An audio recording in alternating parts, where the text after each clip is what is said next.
اللہ تعالیٰ کے ساتھ قرب کے دو درجے ہیں، ایک کو نبوت کہتے ہیں اور ایک کو ولایت کہتے ہیں۔ نبوت کا دروازہ بند ہو چکا ہے۔ حضور صلی اللہ علیہ وسلم کی تشریف آوری کے بعد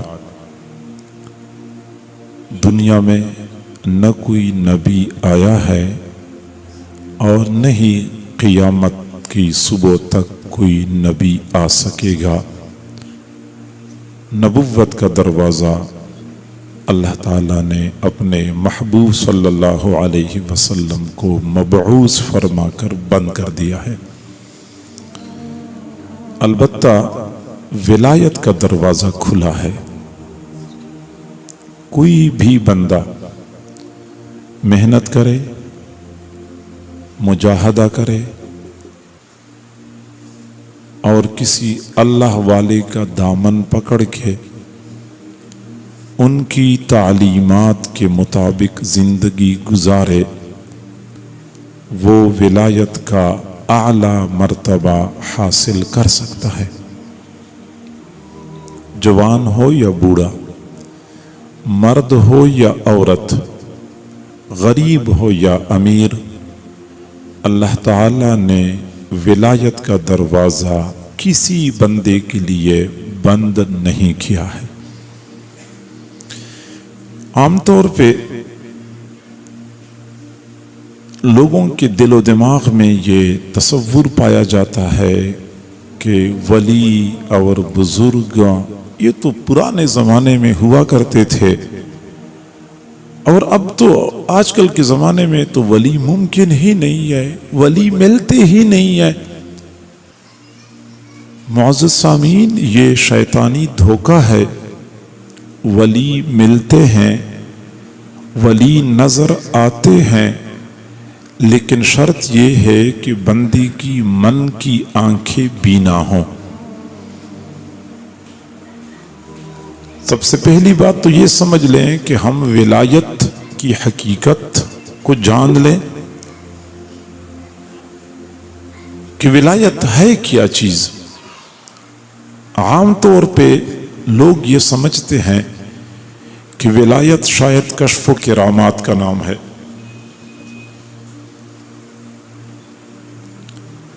ولی وہ ہوتا ہے جو ہوا میں اڑ سکے، پانی کی سطح پر چل سکے، کوئی محیر العقول کارنامے سر انجام دے سکے، وہی ولی ہوتا ہے۔ جبکہ حقیقت یہ ہے کہ ولایت کشف و کرامات کا نام نہیں ہے۔ ولایت شریعت اور سنت پر استقامت کا نام ہے۔ حضرت جنید بغدادی رحمہ اللہ نے فرمایا، اذا رأيتم احدا يمشي على الماء او يطير في الهواء وهو يخالف سنة من سنن النبي صلى الله عليه وسلم فاضربوه بالنعلين فإنه دجال كذاب لا ولي۔ اگر تم کسی بندے کو دیکھو کہ وہ پانی پر چل رہا ہے یا ہوا میں اڑ رہا ہے اور وہ حضور صلی اللہ علیہ وسلم کی سنتوں میں سے ایک سنت کا مخالف ہے، تو اس کو جوتے مارو، وہ دجال کا ضابط ہو سکتا ہے، وہ ولی نہیں ہو سکتا۔ ولایت 100% شریعت کی اتباع کا نام ہے۔ سر کے بالوں سے لے کر پاؤں کے ناخنوں تک اپنے آپ کو سنتوں سے آراستہ و پیراستہ کرنے کا نام ہے۔ قرآن پاک میں اللہ تعالیٰ نے یہی حقیقت بیان فرمائی ہے، الا ان اولیاء اللہ لا خوف علیہم ولا هم یحزنون۔ اللہ کے اولیاء پر نہ کوئی خوف ہوگا نہ کوئی غم ہوگا۔ اور آگے فرمایا، الذین آمنوا وکانوا یتقون۔ ولی کون ہوتے ہیں؟ جو ایمان لائے اور تقوی کی زندگی گزارتے رہے۔ بس دو شرطیں ہیں، ایک ایمان، دوسرا تقوی اور پرہیزگاری۔ اب الحمدللہ ہم سب کے سب اللہ کے فضل اور کرم سے ایمان والے ہیں۔ اب ایک قدم تو ہم طے کر چکے ہیں، اگلا قدم باقی ہے کہ ہم اپنے آپ کو گناہوں سے بچائیں، تقوی پرہیزگاری والی زندگی اختیار کر لیں۔ جس بندے نے ایک ایک کر کے سارے گناہوں کو چھوڑ دیا، وہ دعویٰ نہ بھی کرے، وہ پھر بھی ولایت کے مرتبے پر فائز ہے۔ اور جس بندے نے گناہوں کو نہیں چھوڑا، تقوی کی زندگی کو اختیار نہیں کیا، تو قرآن مجید کے فیصلے کی روح سے وہ بندہ ولی ہو ہی نہیں سکتا۔ ولایت تقوی اور پرہیزگاری کا نام ہے۔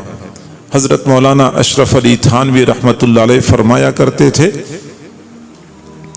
کہ ہمارے تصوف کا اصل مقصد یہ ہے کہ بندے کی رگ رگ اور ریشے ریشے سے گناہوں کا کھوٹ نکل جائے، پورا سراپا شریعت مطہرہ کے سانچے میں ڈھل جائے، گناہوں سے پاک صاف زندگی بندے کو نصیب ہو جائے۔ یہی ہمارے تصوف اور سلوک کا مقصد ہے۔ اور پھر فرمایا کرتے تھے کہ جس نے اڑنا ہے یا اڑانا ہے، رونا ہے یا رولانا ہے، وہ کسی اور طرف چلا جائے، جس نے حقیقی معنوں میں انسان بننا ہے وہ ہماری طرف آ جائے۔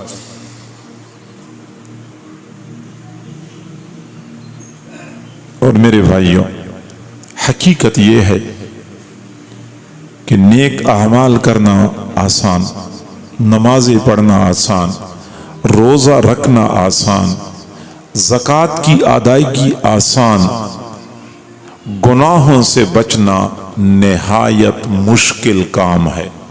اور جب تک گناہوں سے نہیں بچیں گے تب تک بات نہیں بنے گی۔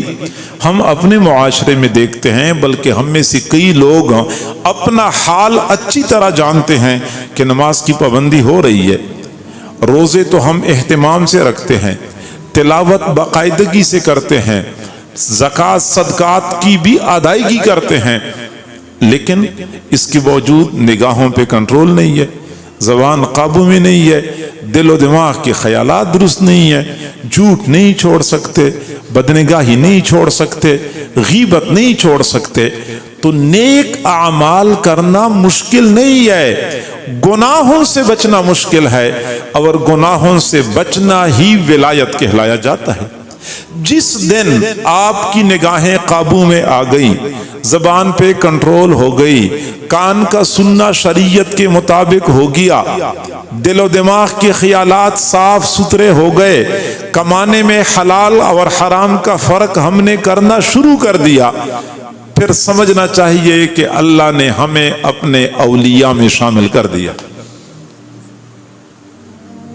تو لہذا ولایت کا درجہ پانے کے لیے زیادہ پاپڑ نہیں بیلنے پڑتے، صرف دو کام کرنے ہوتے ہیں۔ قرآن ہمیں کہتا ہے الذین آمنوا وکانوا یتقون، ایمان اور تقوی، یہ دو صفات جس بندے میں آ گئیں اس کو ولایت کا درجہ حاصل ہو گیا۔ اور جب کوئی بندہ اللہ کا ولی بن جائے تو اللہ تعالیٰ کا اس بندے کے ساتھ خصوصی کرم والا معاملہ ہوتا ہے، وہ معاملہ جو وہ عام لوگوں کے ساتھ نہیں کرتا، وہ اپنے خاص اولیاء کے ساتھ کرتا ہے۔ وہ کیا چیز ہے؟ اللہ تعالیٰ اپنے اولیاء کے ساتھ کیا امتیازی معاملہ فرماتے ہیں، یہ بات سمجھنے کی ضرورت ہے۔ میرے بھائیوں، معزز خواتین، میری ماں بہنوں بیٹیوں، ہم جب ولی ولی کا لفظ بولتے ہیں کہ فلاں ولی ہے اور ولی بننا کیسے ہوتا ہے، تو سمجھ لیں کہ ولی کا آسان معنی ہے دوست۔ یہ بندہ اللہ کا ولی ہے، یعنی اللہ کا دوست ہے۔ اور دنیا والوں کا دستور ہے کہ اپنے دوست کے ساتھ عام لوگوں کی بنسبت خاص امتیازی معاملہ کرتے ہیں۔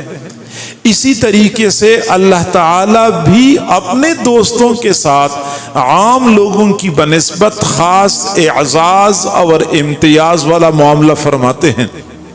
قرآن پاک میں اللہ تعالیٰ نے انہی اعزازات کا تذکرہ مختلف مقامات پہ فرمایا ہے۔ چنانچہ اللہ تعالیٰ نے فرمایا الا ان اولیاء اللہ لا خوف علیہم ولا هم یحزنون، اللہ کے اولیاء پر نہ کوئی خوف ہوتا ہے نہ کوئی غم ہوتا ہے۔ دوسرے لفظوں میں ہم کہتے ہیں کہ ان کو پرسکون زندگی نصیب ہوتی ہے، ٹینشن فری زندگی ان کو ملی ہوتی ہے، بے خوف اور بے غم زندگی اللہ کے اولیاء کو حاصل ہوتی ہے۔ اور میرے بھائیو، آج ہمارے اس معاشرے میں، صرف معاشرے میں نہیں پوری دنیا میں کسی چیز کی کمی نہیں ہے، اگر کمی ہے تو وہ سکون کی کمی ہے، اور ہر بندہ سکون پانے کے لیے پریشان ادھر ادھر بھاگ رہا ہے، لیکن سکون عنقا بن چکا ہے، ہزار کوشش کے باوجود ہمارے ہاتھ نہیں آ رہا۔ اور اس کی بنیادی وجہ یہ ہے کہ سکون کا وعدہ تو اللہ رب العزت نے اپنے اولیاء کے ساتھ کیا ہے، اولیاء کی صف میں ہم شامل ہونے کے لیے تیار نہیں ہیں۔ میرے حضرت، میرے پیر و مرشد حضرت مولانا حافظ پیر ذوالفقار احمد صاحب نقشبندی مجددی دامت برکاتہم العالیہ نے فرمایا کہ اللہ تعالی نے ایک ولی کے دل میں اتنا سکون رکھا ہوتا ہے، اللہ تعالی نے ایک ولی کے دل میں اتنا سکون رکھا ہوتا ہے کہ اگر اس کی زکوٰۃ نکالی جائے اور وہ زکوٰۃ شہر کے سارے پریشان لوگوں پر تقسیم کر دی جائے تو پورے شہر میں ایک بندہ آپ کو پریشان نظر نہیں آئے گا۔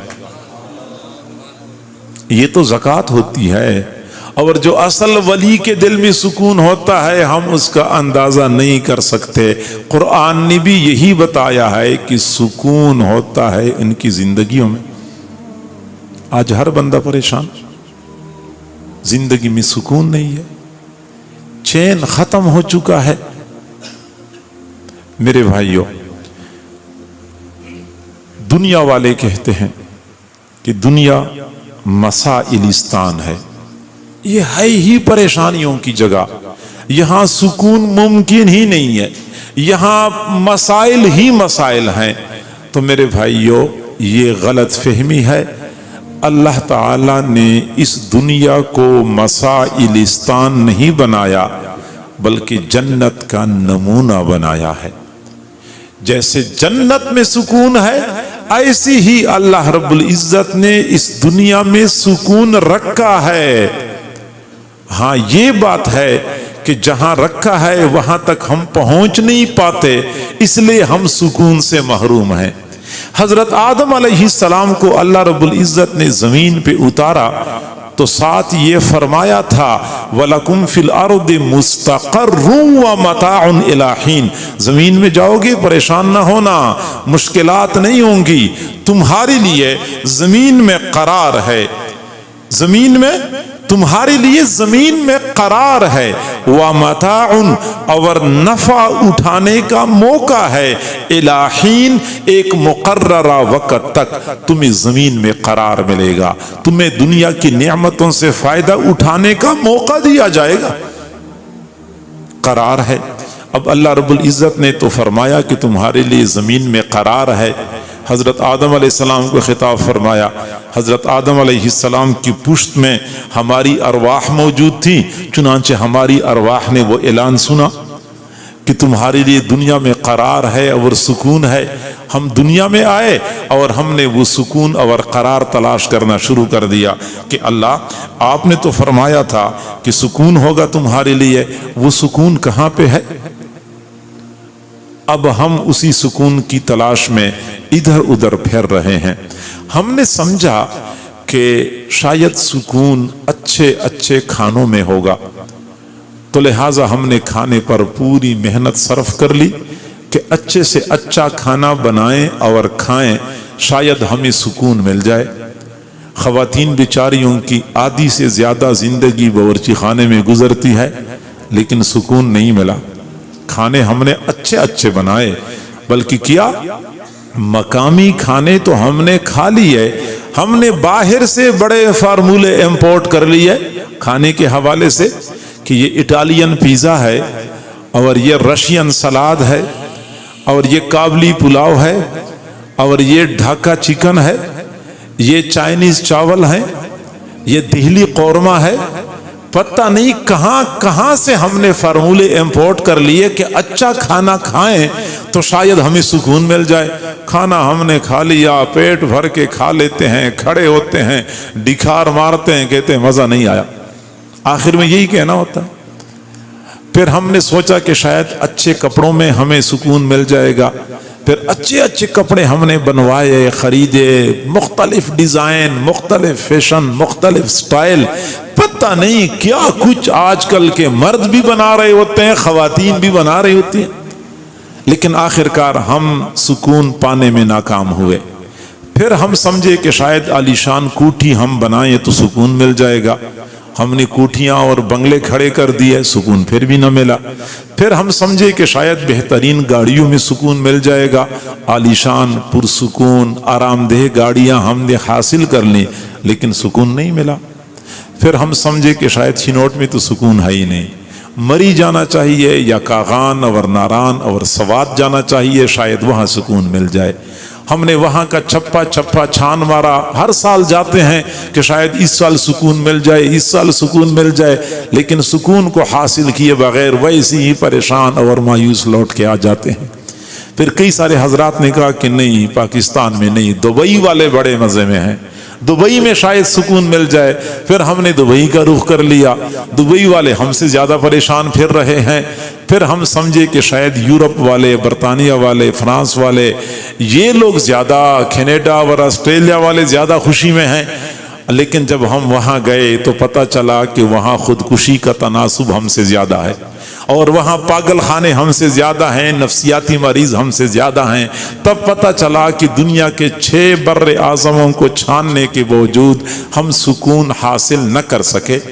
یا اللہ، آپ نے ہمیں دنیا میں بھیجا، آپ نے تو کہا تھا کہ وَلَكُمْ فِي الْأَرْضِ مُسْتَقَرٌّ، دنیا میں تو ہمیں بے چینی اور پریشانی کے علاوہ کچھ بھی نہ ملا، وہ سکون جو آپ نے رکھا ہے وہ کہاں پہ ہے؟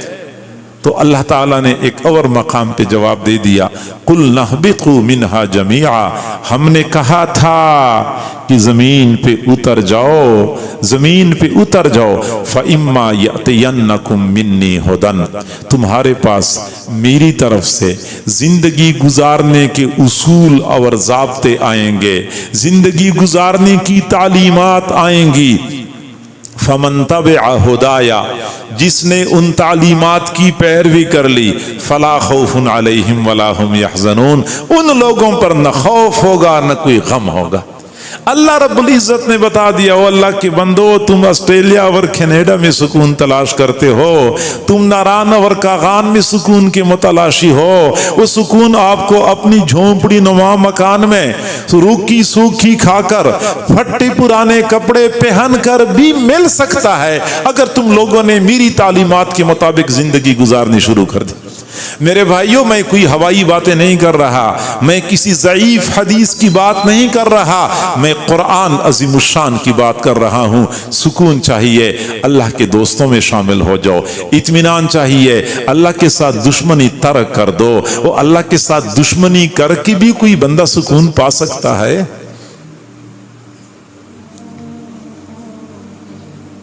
لیکن افسوس سے کہنا پڑتا ہے کہ جہاں سکون ہے وہاں ہم تلاش نہیں کرتے، جہاں تلاش کر رہے ہیں وہاں پہ ہے ہی نہیں۔ آپ کبھی جا کے دیکھ لیں، یہ دینی مدارس میں جو طلباء پڑھتے ہیں اور استاد پڑھاتے ہیں، ان بیچاروں کا کھانے کا نظام معیار ہم سے کم درجے کا ہوتا ہے، ان کا لباس ہم سے کم درجے کا ہوتا ہے، گرمی سردی سے بچاؤ کے وہ انتظامات نہیں ہوتے جو ہمارے پاس ہوتے ہیں۔ ظاہراً معیاری زندگی بہت کم، لیکن ان کی زندگی کو دیکھیں تو تو پتہ چلتا ہے کہ جس قدر پرسکون یہ لوگ ہیں دنیا میں کوئی اور طبقہ اتنا پرسکون نہیں ہے، سکون کی زندگی گزار رہے ہیں، حالات جیسے کیسی بھی ہوں ان کی سکون میں کوئی کمی نہیں آتی۔ وجہ کیا ہے؟ وجہ یہ ہے کہ سکون اچھے کھانے میں نہیں ہے، سکون اچھے کپڑے میں نہیں ہے، سکون اچھے مکان اچھی کار میں نہیں ہے، سکون اندر کی چیز ہے۔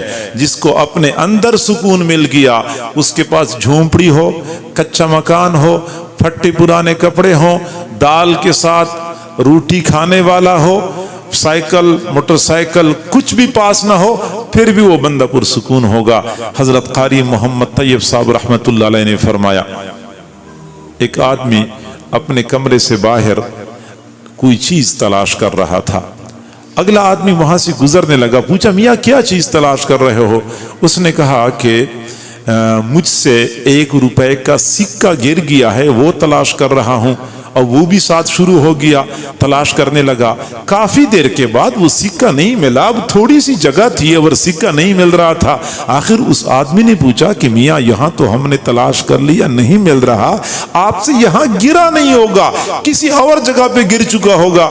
اس نے کہا کہ گرا تو کمرے میں ہے، گرا تو کمرے، تو اللہ کے بندے باہر کیوں تلاش کر رہے ہو؟ جواب دیا کہ اندر اندھیرا ہے، اندر اندھیرا ہے اس لیے باہر روشنی میں تلاش کر رہا ہوں۔ حضرت قاری صاحب فرماتے ہیں کہ بالکل یہی مثال آج ہم پر فٹ آتی ہے کہ سکون اندر ہے، لیکن اندر ہم جھانک کے دیکھتی نہیں ہے، کیونکہ اندر تو اندھیرا ہے۔ ہم باہر کی چمک دمک میں سکون تلاش کر رہے ہیں اور وہاں پہ سکون ہے ہی نہیں۔ سکون اللہ نے دیا ہے، اپنے دوستوں کو دیا ہے، اللہ کے دشمنوں کو سکون نہیں مل سکتا۔ ہم اللہ کے دوستوں میں شامل ہو جائیں، سکون ہمارا مقدر۔ پرانے زمانے میں ایک اللہ والے تھے، وقت کا بادشاہ کسی بات پہ ناراض ہو گیا، اور اس وقت کے بادشاہ ایسے ہی ہوتے تھے، جب بھی کسی بندے سے ناراض ہوتے تھے تو اس کو عبرت کا نشان بنا دیتے تھے۔ بادشاہ نے فوراً آرڈر جاری کر دیا کہ گرفتار کر دیا جائے، چنانچہ ان کو گرفتار کر دیا گیا۔ بادشاہ نے اگلا آرڈر جاری کر دیا کہ 3 دن کے بعد اس کو بھوکے شیر کے سامنے ڈال دیا جائے۔ اب حکم کی تعمیل ہو گئی، شیر کو چڑیا گھر سے لایا گیا اور بہت بڑے جنگلے کے اندر اس کو بند کر دیا گیا، اور 3 دن تک مسلسل شیر کو بھوکا رکھا گیا، کچھ بھی نہیں کھلایا گیا۔ اور شہر میں اعلان ہو گیا کہ آج ایک بندے کو بھوکے شیر کے سامنے ڈالا جائے گا، اگر کسی نے تماشا دیکھنا ہے تو آ جائے۔ چنانچہ لوگ جوک در جوک تماشا دیکھنے کے لیے پہنچ گئے۔ اب شیر اپنے جنگلے میں تھا اور بڑا غصے میں تھا، غیظ و غضب کی حالت میں تھا، غرا رہا تھا اور اس کو غصہ آ رہا تھا کہ مجھے کھانا کیوں نہیں دیا گیا۔ چنانچہ اللہ والے کو لایا گیا، شیر ایک کونے میں تھا اور اگلے کونے میں دروازہ کھول دیا گیا، اور اللہ والے کو دروازے کے اندر سے دھکیل دیا گیا، باہر سے دروازہ بند کر دیا گیا۔ شیر تو چھلانگے لگاتا ہوا پہنچ گیا، لیکن شیر کا دل بھی تو اللہ کے قبضہ قدرت میں ہوتا ہے۔ چنانچہ شیر آیا اور شیر نے اللہ والے کو نقصان پہنچانے کی بجائے پاؤں کے بوسے لینے شروع کر دیے۔ لوگوں نے یہ منظر کھلی آنکھوں سے دیکھا، بادشاہ نے بھی دیکھا، بادشاہ بڑا متاثر ہو گیا اور شیر کے لیے دوسرے کونے میں گوشت ڈال دیا گیا، شیر ادھر مصروف ہو گیا اور اللہ والے کو نکال دیا گیا۔ بادشاہ نے اعزاز اور اکرام کے ساتھ اللہ والے کو گھر بھیجا۔ گھر میں بیوی انتظار میں تھی، بیوی کو پتا تھا کہ میرا خاوند تو واپس نہیں لوٹ کے آئے گا، ممکن ہے کچھ بچی کچی ہڈیاں میرے پاس واپس آ جائیں، لیکن خاوند زندہ سلامت دروازے سے داخل ہو گیا۔ بیوی حیران رہ گئی، خاوند نے پورا واقعہ بتا دیا کہ مسئلہ اس طرح پیش آیا۔ تب بیوی نے ایک سوال پوچھا کہ آپ سچ سچ بتائیں، جب شیر آپ کی طرف بھاگتا ہوا آ رہا تھا اس وقت آپ کی قلبی کیفیت کیا تھی؟ ہم میں سے کوئی ہو تو شاید شیر کے پہنچنے سے پہلے ہی کام اس کا ہو جائے، اٹیک ہو جائے اور اس کا کام ختم ہو جائے، آپ کی کیا کیفیت تھی؟ تب اللہ والے نے فرمایا کہ سچی بات یہ ہے، جب شیر میری طرف بھاگتا ہوا آ رہا تھا میں اس وقت یہ سوچ رہا تھا کہ معلوم نہیں شیر کا لعاب پاک ہوتا ہے یا ناپاک ہوتا ہے۔ میں تو شیر کے لعاب کے پاک و ناپاک مسئلے میں غور کر رہا تھا، ادھر میری توجہ ہی نہیں تھی کہ چند لمحے بعد میرا کیا حشر ہونے والا۔ یہ سکون ہوتا ہے۔ حالات جیسے کیسی بھی ہوتے ہیں، اندر بندہ مطمئن ہوتا ہے۔ بیماری ہوتی ہے، اطمینان پھر بھی ہوتا ہے۔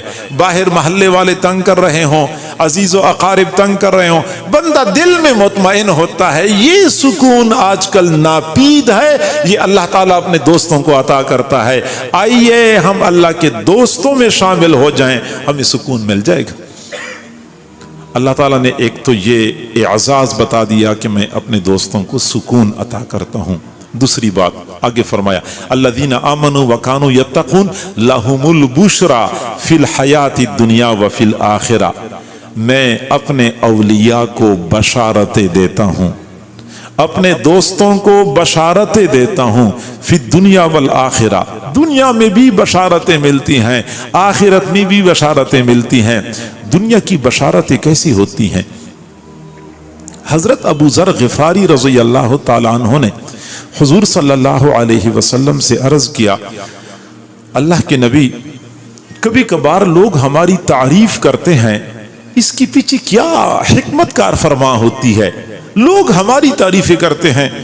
تو حضور صلی اللہ علیہ وسلم نے فرمایا، تِلْکَ عَاجِلُ بُشْرَ الْمُؤْمِنِ، وہ جو اللہ نے وعدہ کیا تھا کہ میں ان کو بشارتیں دیتا ہوں، یہ وہی بشارت ہے۔ اللہ تعالیٰ مخلوق خدا کی زبانوں سے تعریفیں جاری کروا دیتا ہے۔ زبان خلق کو نقارہ یہ خدا سمجھو۔ ہر بندے کی زبان پہ اولیاء کی تعریفیں ہوتی ہیں، ہر بندے کی زبان پہ اللہ والوں کی تعریفیں ہوتی ہیں۔ یہ تعریفیں کون جاری کرواتا ہے؟ یہ اللہ جاری کرواتا ہے۔ دنیا میں یہ اللہ والوں کے لیے بشارت ہے۔ پھر دنیا والے اللہ والوں کے ساتھ بے لوث محبت کرتے ہیں، یہ بھی وہی بشارت ہے کہ جب دنیا والوں کے دل خامہ خامے بندے کی طرف کھنچ کے آ رہے ہوتے ہیں تو سمجھنا چاہیے کہ اللہ نے ان کے دلوں میں ڈال دیا ہے، یہ اللہ کی جانب سے بشارت ہے۔ حضور صلی اللہ علیہ وسلم نے فرمایا، اللہ تعالیٰ جب کسی بندے سے محبت کرتا ہے تو جبرائیل کو بلاتا ہے، جبرائیل فلاں بندے سے محبت کرتا ہوں، آپ بھی محبت کرو۔ جبرائیل محبت کرنا شروع کر دیتا ہے۔ پھر جبرائیل آسمان کے فرشتوں کے درمیان اعلان کرتا ہے کہ فلاں بندے سے اللہ محبت کرتا ہے اور میں بھی محبت کرتا ہوں، تم سارے فلاں بندے سے محبت کرو۔ پھر سارے فرشتے فلاں بندے سے محبت کرتے ہیں، پھر فرشتے زمین پہ اترتے ہیں۔ بخاری شریف کی روایت ہے، فرشتے زمین میں اعلان کرتے ہیں کہ وہ لوگوں فلاں بندے سے اللہ محبت کرتا ہے، جبرائیل محبت کرتا ہے، آسمان کے سارے فرشتے محبت کرتے ہیں، تم بھی محبت کرو۔ پھر جب یہ اعلان ہوتا ہے، یہ اعلان لوگوں کے کان تو نہیں سنتے، البتہ لوگوں کے دل سن رہے ہوتے ہیں۔ پھر لوگوں کے دلوں میں اس بندے کے لیے محبت پیدا کر دی جاتی ہے۔ حضور نے فرمایا، ثم یوزع له القبول فی الارض، پھر اس بندے کے لیے روئی زمین پر قبولیت رکھ دی جاتی ہے۔ ہر بندے کے دل میں اس کے لیے محبت کا جذبہ ہوتا ہے، یہ اللہ کی جانب سے بشارت ہوتی ہے۔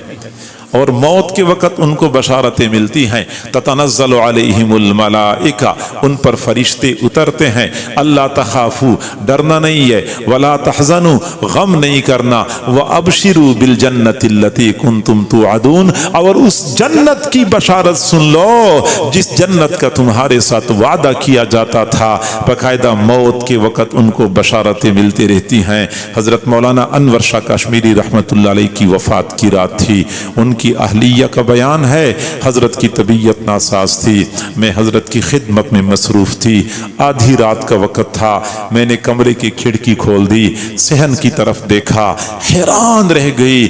گھر کے صحن میں سفید کپڑے پہنے ہوئے، سفید پگڑیاں باندھے ہوئے اتنے لوگ تھے کہ گھر میں قدم رکھنے کی جگہ نہیں تھی۔ میں حیران ہو گئی، ہمارے گھر کے صحن میں یہ کون لوگ آئے ہیں؟ مجھے خیال آیا کہ شاید مدرسے کے طلباء اور اساتذہ حضرت کی عیادت کرنے کے لیے آئے ہیں۔ پھر میں نے سوچا آدھی رات کا وقت ہے، اس وقت کون عیادت کے لیے آتا ہے؟ اب میں یہی سوچ ہی رہی تھی کہ حضرت نے فرمایا مجھے پانی دے دو۔ میں نے فوراً حضرت کے لیے پانی اٹھایا، حضرت کو سہارا دیا، پانی پیش کیا، حضرت نے پانی پیا، پھر سر سرہانے پہ رکھا، قبلہ کی طرف رخ موڑا، لا الہ الا اللہ فرمایا، روح پرواز کر گئی۔ تب مجھے پتا چلا کہ گھر کے صحن میں سفید پگڑیاں باندھے ہوئے، سفید کپڑے پہنے ہوئے لوگ جو مجھے نظر آئے تھے، یہ در حقیقت اللہ کے فرشتے تھے جو علامہ انور شاہ کاشمیری کی روح کے پروٹوکول کے لیے زمین پہ اتر آئے تھے۔ یہ اللہ والے ہوتے ہیں، جی ہاں، تتنزل علیہم الملائکہ، یہ اللہ کا ایک اور اعزاز ہوتا ہے، اللہ کا ایک اور اعزاز۔ اللہ ولی الذین آمنوا، اللہ ایمان والوں کا ولی ہے، یخرجہم من الظلمات الی النور، اللہ ان کو اندھیروں سے روشنی کی طرف نکالتا ہے۔ یہ ماحول کے اندھیرے ہیں، یہ نفس کے اندھیرے ہیں، یہ شیطان کے اندھیرے ہیں، یہ گناہوں کے اندھیرے ہیں، یہ فتنوں کے اندھیرے ہیں، یہ قسم قسم کے اندھیرے ہیں جن میں آج کل کے لوگ بھٹکتے پھر رہے ہیں، اللہ رب العزت کی طرف رخ نہیں کر رہے۔ اللہ تعالیٰ ان تمام اندھیروں سے ان کو روشنی کی طرف نکال دیتا ہے۔ گناہ سے اللہ تعالیٰ بچاتا ہے، گناہ کے قریب نہیں جانے دیتا، اللہ تعالیٰ ان کی حفاظت کرتے ہیں۔ اس لیے تو ہم کہتے ہیں حضرات انبیاء کرام معصوم ہوتے ہیں، اولیاء محفوظ ہوتے ہیں۔ اللہ تعالیٰ اپنے اولیاء کی حفاظت کرتا ہے، اپنے اولیاء کو گناہوں سے بچاتا ہے۔ کبھی والدہ اپنے بچے کو سڑک پار کرا رہی ہوتی ہے تو بچے کو چھوڑتی نہیں ہے، ماں کو پتا ہے بچہ اسی طرح بھاگ جائے گا، آگے نقصان ہو جائے گا، بچے کو ہاتھ سے پکڑ کے، انگلی سے پکڑ کے سڑک پار کرا رہی ہوتی ہے تاکہ بچہ حادثے کا شکار نہ ہو جائے۔ بالکل اسی طرح اللہ تعالیٰ اپنے خاص بندوں کو انگلی سے پکڑ کے گناہوں سے بچا رہا ہوتا ہے۔ گناہ سے بچاتے ہیں، سال ہر سال گزر جاتے ہیں، گناہ لکھنے والے فرشتے کو کچھ لکھنے کا موقع نہیں ملتا۔ حضرت مولانا محمد قاسم نانوتوی رحمت اللہ علیہ نے جب دارالعلوم دیوبند کی بنیاد رکھنی تھی تو اعلان فرمایا کہ آج میں دارالعلوم کی بنیاد ایک ایسے شخص سے رکھوا رہا ہوں جس نے پوری زندگی گناہ کبیرہ کا ارتکاب تو بہت دور کی بات ہے، کبھی گناہ کبیرہ کا ارادہ بھی نہیں کیا ہے، پوری زندگی میں کبھی گناہ کبیرہ کا ارادہ نہیں کیا ہے۔ اور پھر انہوں نے میاں منع شاہ رحمت اللہ علیہ کو آگے بلا لیا اور دارالعلوم دیوبند کی بنیاد رکھوائی تھی۔ تو یہ وہ لوگ ہوتے ہیں جن کو اللہ تعالیٰ گناہوں سے بچاتا ہے، اور یہ اللہ تعالیٰ کا اعزاز ہوتا ہے۔ اللہ تعالیٰ کا اپنے اولیاء کے ساتھ ایک خاص اعزاز یہ بھی ہوتا ہے کہ اگر کوئی بندہ اللہ کے اولیاء کے ساتھ دشمنی کرتا ہے تو اللہ تعالیٰ اپنے اولیاء کے دفاع کے لیے خود سامنے آتا ہے۔ اللہ تعالیٰ خود فرماتے ہیں من عادى لی ولیا فقد آذنتہ بالحرب، جو بندہ میرے ایک ولی کے ساتھ دشمنی کرتا ہے تو میری جانب سے اس کے خلاف اعلان جنگ ہے۔ اللہ تعالیٰ اپنے اولیاء کے ساتھ دشمنی کرنے والوں کے خلاف اعلان جنگ کرتا ہے۔ لہذا اللہ تعالیٰ کا یہ خاص کرم اور اعزاز ہوتا ہے کہ وہ اپنے اولیاء کے ساتھ کرتا ہے۔ حضرت مولانا محمد قاسم نانوتوی رحمت اللہ علیہ ایک جگہ پہ ہر مہینے بیان فرماتے تھے، جس بستی میں بیان فرماتے تھے وہاں سنی لوگ تھوڑے تھے اور غیر سنی لوگ زیادہ تھے، لیکن حضرت نانوتوی رحمت اللہ علیہ کے پاس علم بھی تھا، اخلاص بھی تھا، قوت استدلال بھی بڑی مضبوط تھی۔ چنانچہ جب لوگ ان کا بیان سنتے تھے متاثر ہوئے بغیر رہ نہیں سکتے تھے۔ اپنی سنی لوگ تو متاثر ہوتے ہی تھے، جو غیر سنی بھی سن لیتے تھے وہ بھی متاثر ہو جاتے تھے۔ چنانچہ غیر سنی لوگوں کے جو بڑے تھے وہ پریشان ہو گئے کہ اگر یہی مولوی ہر مہینے اسی طرح آتا رہا تو پھر تو ہمیں اپنے ساتھیوں کو مطمئن رکھنا اور اپنے ساتھ جوڑے رکھنا دشوار ہو جائے گا۔ کسی طریقے سے اس بندے کا بیان بند کروا دینا چاہیے۔ چنانچہ پہلے مرحلے میں انہوں نے منصوبہ بنایا کہ جب اگلی مرتبہ یہ آئے تو ہم نے ان کو بیان نہیں کرنے دینا۔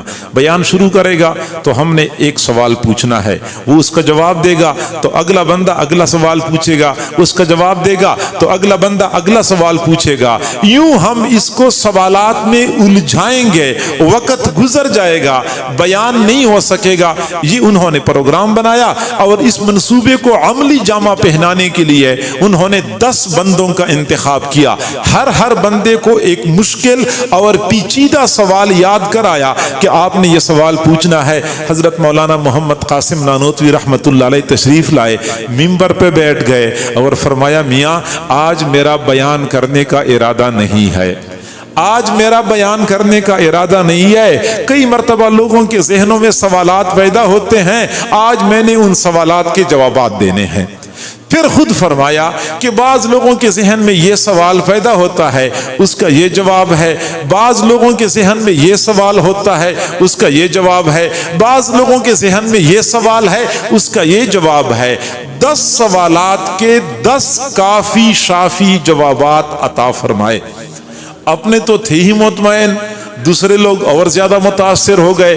اب انہوں نے اگلا مرحلہ جو طے کرنا چاہا، منصوبہ بنایا کہ ہم ان کے ساتھ کوئی ایسا ڈرامہ کریں اور ایسی تضحیک، ایسی توہین کا کام کر لیں تاکہ یہ شرمندہ ہو جائے، دوبارہ ہماری بستی میں ہی نہ آئے۔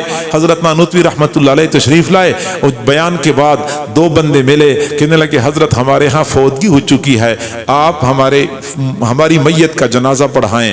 حضرت نانوتوی رحمت اللہ علیہ نے فرمایا کہ میاں تمہارا مسلک اور ہے، میرا مسلک اور ہے، تو مجھ سے آپ جنازہ نہ پڑھوائیں، اپنے مولوی سے پڑھوائیں۔ انہوں نے کہا کہ ہمارا مولوی کہیں گیا ہوا ہے، یہاں موجود نہیں ہے، ویسے ہمیں آپ پر اعتماد ہے، آپ ہی جنازہ پڑھائیں، ہم آپ کی محبت کرنے والے، آپ کے عقیدت مند ہیں۔ حضرت نے فرمایا کہ میں جنازہ پڑھا لوں گا، لیکن میرا جنازہ پڑھانے میں آپ کے لیے کوئی خیر نہیں ہے۔ ان کا اصرار تھا کہ نہیں آپ نے جنازہ پڑھانا ہے۔ حضرت روانہ ہو گئے، آگے جنازہ لایا گیا، صفیں سیدھی ہو گئی، حضرت بھی جنازہ پڑھانے کے لیے کھڑے ہو گئے۔ انہوں نے جو منصوبہ بنایا تھا وہ یہ کہ زندہ بندے کو کفن پہنایا ہوا تھا کہ لیٹے رہو، اور جب 1-2 تکبیریں ہو جائیں پھر اٹھ کے بیٹھ جاؤ، پھر ہم ہنسیں گے، تالیاں بجائیں گے کہ یہ تو زندہ کا جنازہ پڑھا رہا تھا، اس کو تو پتہ ہی نہیں ہے کہ بندہ زندہ ہے یا مردہ ہے، یہ کیسے ولی ہو سکتا ہے۔ یوں اس کو شرمندہ کر دیں گے، شرمندہ ہو جائے گا، دوبارہ ہماری بستی میں آئے گا بھی نہیں۔ حضرت نانوتوی رحمت اللہ علیہ نے فرمایا کہ نیت کریں۔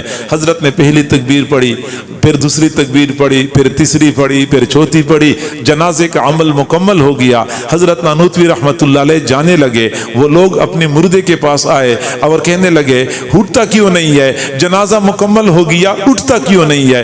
حضرت نانوتوی رحمت اللہ علیہ نے پیچھے مڑ کے دیکھا اور فرمایا جس کا جنازہ مولوی قاسم پڑھا لیتا ہے وہ قیامت کے دن سے پہلے نہیں اٹھ سکتا۔ واقعی وہ بندہ مر چکا تھا۔ من عاد لی ولیا فقد آذنتہ بالحرب، اللہ کی جانب سے اعلان جنگ ہوتا ہے۔ میرے بھائیوں میں معذرت کے ساتھ عرض کرتا ہوں، دین بیزاری آج کل بہت عام ہو چکی ہے، یہاں تک کہ لوگ اللہ والے، اولیاء، بزرگان دین سے بیزار ہوتے ہیں، ان کے ساتھ عداوت اور دشمنی کرتے ہیں۔ علماء کرام یہ بھی اللہ کے ولی ہوا کرتے ہیں، علماء کے ساتھ ہم عداوت کرتے ہیں۔ فیس بک پہ، سوشل میڈیا پہ، واٹس ایپ پہ علماء کی تضحیک، ان کی توہین، ان کے خلاف مسخرہ پن پر مبنی تحریرات اور ان کی تصویریں اور ان کی کلپ ہم ایک دوسرے کو ایسے بھیج رہے ہوتے ہیں، پرواہ نہیں کرتے۔ میرے بھائیو یہ اللہ کے قہر اور غضب کو دعوت دینے کے مترادف ہے۔ حضرات علماء کرام کی توہین کبھی نہ کریں، حضرات اولیاء کرام کی توہین کبھی نہ کریں۔ امام شافعی رحمت اللہ علیہ نے فرمایا اگر روئے زمین پر علماء اللہ کے ولی نہ ہو تو کوئی اور ولی ہو ہی نہیں سکتا۔ تو اگر یہ اللہ کے اولیاء ہیں تو ایسے لوگوں کے خلاف اللہ اعلان جنگ کرتا ہے۔ اور جب سے ہمارے اس وطن عزیز میں حضرات علماء کرام کے خلاف بد تہذیبی اور بد اخلاقی کا بازار گرم ہو چکا ہے، اس دن سے اللہ رب العزت نے اس پوری قوم کے اوپر عذابات کا ایک سلسلہ چلایا ہوا ہے اور چل رہا ہے۔ پتہ نہیں یہ سلسلہ کب تک چلتا رہے گا۔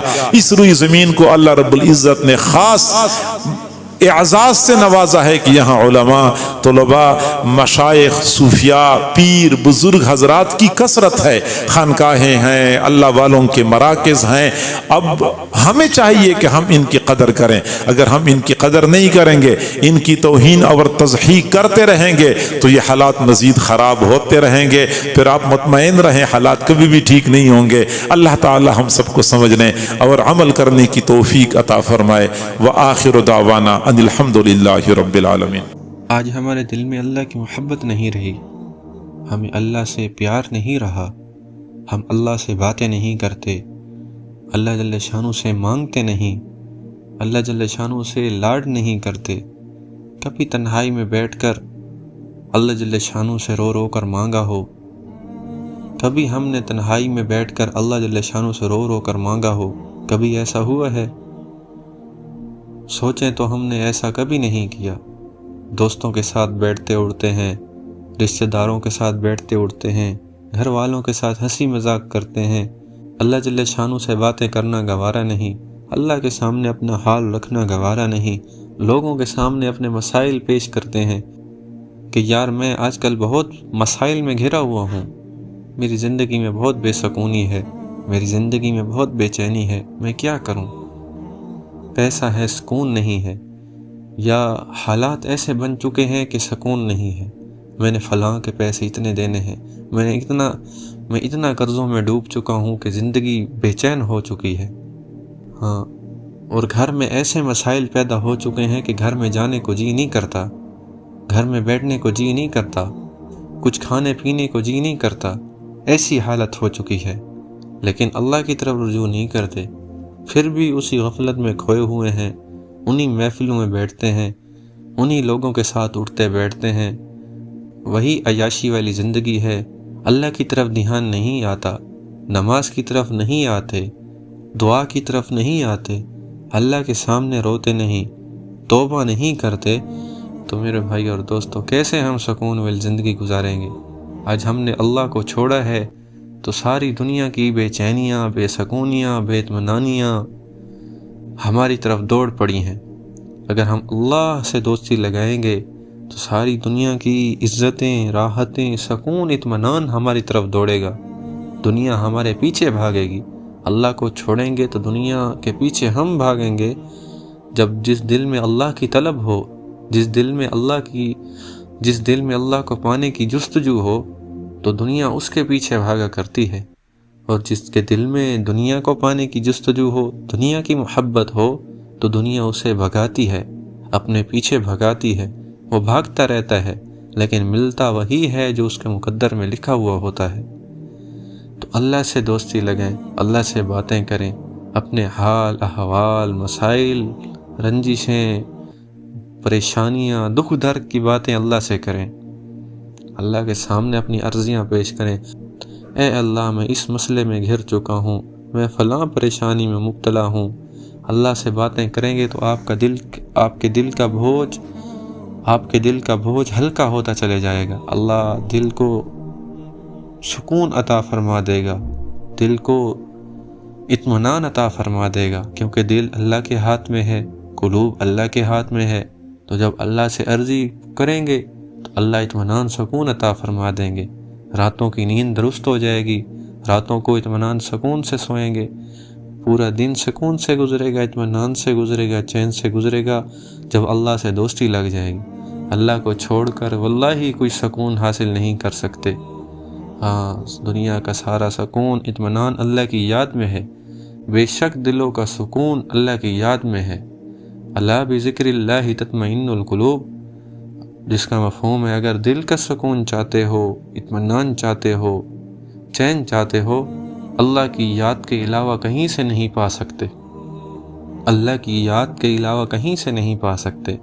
تو اللہ کی طرف رجوع کریں، اللہ سے اپنے حال احوال عرض کریں، اللہ ہماری مدد فرمائے گا۔ اللہ پر یقین رکھیں، جب اللہ جل شانہ سے مانگیں گے، اللہ کی طرف اپنا دھیان جمائیں گے تو اللہ ہماری مدد فرمائیں گے، اللہ ہمارے مسئلے حل فرمائیں گے، سکون والی زندگی ہماری ہوگی، مزے والی زندگی ہماری ہوگی۔ اللہ عمل کرنے کی توفیق عطا فرمائے۔